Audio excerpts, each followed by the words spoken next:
ಜೊತೆ ಶಿವಮೊಗ್ಗ ಸ್ಟೋರಿ ನೋಡೋಣ. ಈಶ್ವರಪ್ಪ ಅವರ ನಡೆ ಬಹಳ ಕುತೂಹಲ ಮೂಡಿಸ್ತಾ ಇದೆ.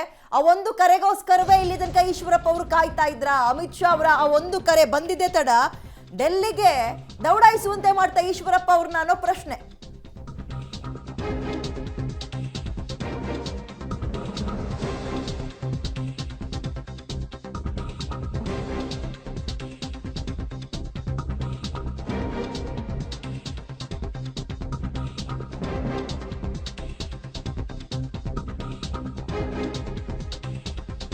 ದೆಹಲಿಗೆ ಹೋಗಿ ಬಂದ ನಂತರ ತಮ್ಮ ನಿಲುವು ಏನಾಗಿರುತ್ತೆ, ತಮ್ಮ ಹೇಳಿಕೆಗೆ ಸ್ಟ್ಯಾಂಡ್ ಆಗಿರ್ತಾರಾ ಅಥವಾ ಬದಲಾಯಿಸ್ತಾರ ಅನ್ನುವ ಪ್ರಶ್ನೆ ಕೂಡ ಕುತೂಹಲ ಕೂಡ ಕಾಯ್ತಾ ಇದೆ.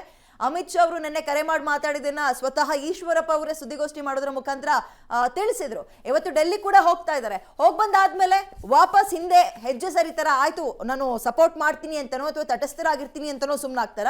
ಇಲ್ಲ ಇಲ್ಲ ಇಲ್ಲ, ನಾನು ಯಡಿಯೂರಪ್ಪ ಕುಟುಂಬದ ವಿರುದ್ಧವಾಗಿ ಹೋರಾಟ ಇದು ನಂದು, ಮೋದಿಗೆ ನನ್ನ ಸಪೋರ್ಟ್ ಇದೆ, ಬಟ್ ನಾನು ನಿಂತ್ಕೊಳ್ತೀನಿ ಅಂತ ಅಗೇನ್ ಇಲ್ಲಿ ತನಕ ಹೇಳ್ಕೊಬಂದ ಹೇಳಿಕೆಯನ್ನೇ ಹೇಳ್ತಾರ. ಇದು ಕುತೂಹಲ ಮೂಡಿಸ್ತಾ ಇದೆ.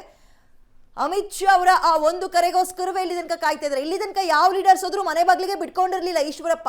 ಮಗ ಕಾಂತೇಶ್ಗೆ ಹಾವೇರಿ ಟಿಕೆಟ್ ಕೈ ತಪ್ಪಿತು. ಇದರಿಂದ ಒಂದು ಕೋಪ ಮಾಡ್ಕೊಂಡವರು ಶಿವಮೊಗ್ಗದಲ್ಲಿ BSY ವಿರುದ್ಧ ತೊಡೆ ತಟ್ಟಿದ್ದಾರೆ ಈಶ್ವರಪ್ಪ. ತೊಡೆ ತಟ್ಟೋದ್ರ ಮುಖಾಂತರ ನಾನು ಕಂಟೆಸ್ಟ್ ಮಾಡ್ತೀನಿ ಅಂತ ಹೇಳಿದ್ರು. ಈಶ್ವರಪ್ಪ ಮನವೊಲಿಕೆಗೆ ಇದೀಗ ಬೇರೆಲ್ಲ ನಾಯಕರ ಜೊತೆಗೆ ಅಮಿತ್ ಶಾ ಅವರು ಕೂಡ ಮುಂದಾಗಿದ್ದಾರೆ. ನಿನ್ನೆ ರಾಜ್ಯಕ್ಕೆ ಬಂದಂತವರು ಫೋನ್ ಮಾಡಿ ಮಾತಾಡಿದ್ದಾರೆ. ದೆಹಲಿಗೆ ಬನ್ನಿ ಮಾತಾಡೋಣ ಅಂತ ನಿನ್ನೆ ಈಶ್ವರಪ್ಪ ಅವರಿಗೆ ಕರೆ ಮಾಡಿದ್ದಾರೆ. ಸೊ ಇವತ್ತು ಹೋಗ್ತಾ ಇದ್ದಾರೆ ಈಶ್ವರಪ್ಪ ಅವರು. ಅಲ್ಲಿ ಏನು ಮಾತುಕತೆ ಆಗುತ್ತೆ, ಅವರಿಗೆ ಇಲ್ಲ ನಾನು ನಿಂತ್ಕೊಳ್ತೀನಿ ನೀವು ಸುಮ್ನಿರಿ ಅಂತ ಕನ್ವಿನ್ಸ್ ಮಾಡ್ತಾರಾ ಅಥವಾ ಇವರೇ ಕನ್ವಿನ್ಸ್ ಆಗಿ ಬರ್ತಾರಾ ಗೊತ್ತಿಲ್ಲ. ಈಶ್ವರಪ್ಪ ಬೆಂಬಲಿಗರು ಬೆನ್ನಿಗೆ ನಿಂತವರಲ್ಲೂ ಕೂಡ ಒಂದು ಸ್ವಲ್ಪ ಕನ್ಫ್ಯೂಷನ್ ಇದೆ.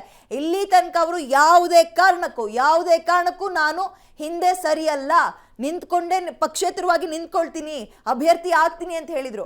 ಬಟ್ ಡೆಲ್ಲಿಗೆ ಹೋಗಿ ಬಂದ ಮೇಲೂ ಈ ಮಾತು ಹಿಂಗೆ ಉಳ್ಕೊಳ್ಳುತ್ತಾ ಗೊತ್ತಿಲ್ಲ. ಪಕ್ಷೇತರ ನಿಲುವಿನಿಂದ ಹಿಂದಕ್ಕೆ ಸರಿಯುವ ಮಾತಿಲ್ಲ ಅಂತ ಪಟ್ಟು ಹಿಡಿದು ಇಲ್ಲಿ ತನಕ ಕೂಡ ಇದ್ದಾರೆ ಈಶ್ವರಪ್ಪ. ಆದ್ರೆ ದೆಹಲಿಗೆ ಹೋದ್ಮೇಲೆ ಏನಾಗುತ್ತೆ, ಅದು ಅಲ್ಲಿ ವರಿಷ್ಠರನ್ನ ಭೇಟಿ ಆದ್ಮೇಲೆ ಏನಾಗುತ್ತೆ, ಹೈ ವೋಲ್ಟೇಜ್ ಬೀಟಿಂಗ್ ಅಂತಾನೆ ಪರಿಗಣಿಸಲಾಗ್ತದೆ. ಯಾಕಂದ್ರೆ ಈಶ್ವರಪ್ಪ ಅವರು ಪಕ್ಷೇತರವಾಗಿ ಕಂಟೆಸ್ಟ್ ಮಾಡಿಬಿಟ್ರೆ ಅಲ್ಲಿ ಒಂದ್ ರೀತಿ ಟ್ರಯಾಂಗಲ್ ಫೈಟ್ ಆದ್ರೂ ಕೂಡ ಆಗ್ಬೋದು, ಕಾಂಗ್ರೆಸ್ BJP ಪಕ್ಷೇತರ ಅಂತ.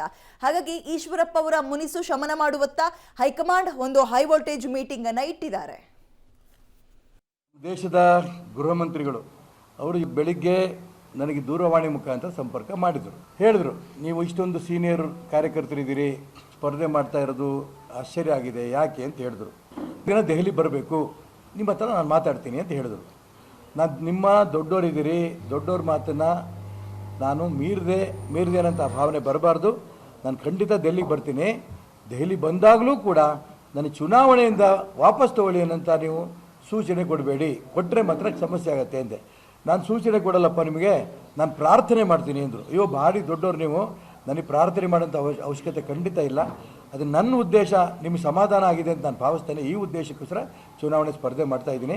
ಚುನಾವಣೆ ಸ್ಪರ್ಧೆ ಮಾಡ್ತಾ ಇರೋಂಥ ಸಂದರ್ಭದಲ್ಲಿ ಇಂಥ ಒಂದು ವಾತಾವರಣ ಬರುತ್ತೆ ನನ್ನ ಪರವಾಗಿ ಅನ್ನೋದು ನಾನು ಅಂದ್ಕೊಂಡಿರಲಿಲ್ಲ.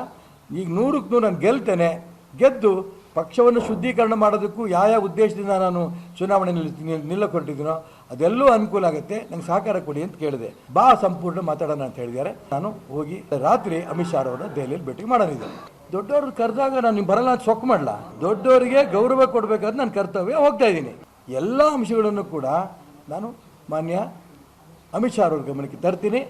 ಯಾವ ಕಾರಣಕ್ಕೂ ಕೂಡ ಚುನಾವಣೆಯಲ್ಲಿ ನಾನು ನಿಲ್ಲೋನೆ, ಮತ್ತಿದನ್ನು ಹೇಳ್ತೀನಿ. ರಾಜ್ಯ ಅಧ್ಯಕ್ಷರ ಬದಲಾವಣೆ ಮಾಡಿದ್ರೆ ನಾನು ಚುನಾವಣೆಗೆ ನಿಲ್ಲಲ್ಲ. ನನ್ನ ಉದ್ದೇಶ ಪಕ್ಷ ಸರಿ ಆಗಬೇಕು.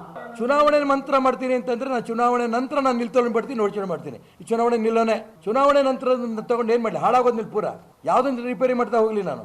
ಅವಾಗೇನಾಗುತ್ತೆ, ಇಡೀ ಕರ್ನಾಟಕ ರಾಜ್ಯದಲ್ಲಿ ಕುಟುಂಬದ ರಾಜಕಾರಣದಿಂದ ಒಂದು ಭಾರತೀಯ ಜನತಾ ಪಾರ್ಟಿ ಮುಕ್ತ ಮಾಡೋ ದಿಕ್ಕಿನಲ್ಲಿ ಈಶ್ವರಪ್ಪ ಚುನಾವಣೆ ನಿಂತಿದ್ದಕ್ಕೋಸ್ಕರನೇ ಒಬ್ಬ ರಾಜ್ಯಾಧ್ಯಕ್ಷ ಒಂದೇ ಕುಟುಂಬದವನು ಅವರು ತಗೋದ್ರು ಅನ್ನೋಂಥ ಒಂದು ಮೆಸೇಜ್ ಇದೆಯಲ್ಲ, ಬರೋಂಥ ದಿನಗಳಲ್ಲಿ ರಾಜ್ಯದಲ್ಲಿ ಇನ್ನೂ ಶುದ್ಧೀಕರಣ ಆಗುತ್ತೆ ಅನ್ನೋಂಥ ವಿಶ್ವಾಸ ಇಡೀ ಕರ್ನಾಟಕ ರಾಜ್ಯದ ನಮ್ಮ ಕಾರ್ಯಕರ್ತರಿಗೆ ಹಿತೈಷಿಗಳು ಬರುತ್ತೆ. ನಾಳೆನೇ ಬದಲಾವಣೆ ಮಾಡಿದ್ರೆ ಖಂಡಿತ ನಾನು ಚುನಾವಣೆ ನಿಲ್ಲಲ್ಲ, ಇದು ಅವಳಿಗೆ ಹೇಳಿ ಬರ್ತೀನಿ.